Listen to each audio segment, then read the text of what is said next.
She abandoned our baby for 5 years. When she came back, I made sure she lost everything. I was 19. Chloe was 18. When Lily was born, our small apartment felt too small, the responsibility too big. I fell in love instantly. Chloe felt trapped. 3 months later, I found a scribbled note on the counter next to an empty crib. She was gone. She said she was not ready to be a mother. My heart broke, but I picked up the pieces for Lily. My life stopped being about me. It became about her. I worked 2 jobs, I learned to braid hair, and I learned to love early mornings filled with cartoons. Lily was my entire world. 5 years passed in a blur of scraped knees and bedtime stories. We were a unit, fortress. I was financially stable, I had an excellent support system, and I was the best dad on the planet. I never mentioned Chloe. Lily only knew her father and her loving grandparents. Then the fancy car pulled up to Lily's daycare. Chloe stepped out wearing a suit that cost more than my annual rent. She looked older, polished, and terrifying.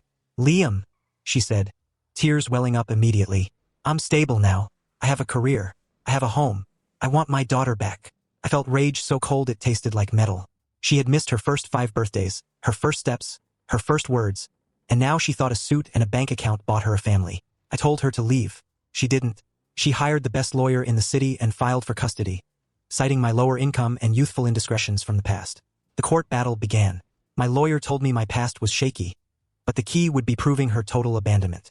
That's when I pulled out the boxes. For 5 years, I had kept a meticulous diary. Every day I recorded what Lily did, but more importantly, I recorded what Chloe missed. The first time Lily rode her bike. The hospital visit for her broken arm. Every single Christmas morning. Next to each entry, I simply wrote, Chloe was absent.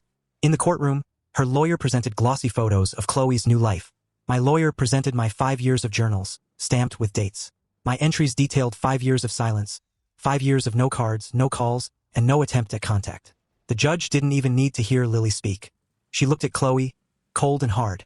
"Parenting isn't a job you can clock into when it becomes convenient, Ms. Reynolds. Mr. Davies provided sole, stable, and loving care during your complete absence."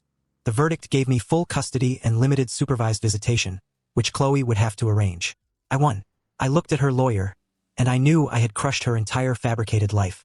The final moment was the sweetest. Chloe tried to hug Lily outside the courthouse. Lily, confused, simply backed away and hid her face against my leg. "Who is that, Daddy?" she whispered. Chloe lost her composure entirely, sobbing and reaching for a child who didn't know her name. I put my arm around Lily and led her away, shielding her from the spectacle. Chloe lost the child she abandoned, the court battle, and any chance of walking back into our world. My love built this fortress, and no amount of money could tear it down.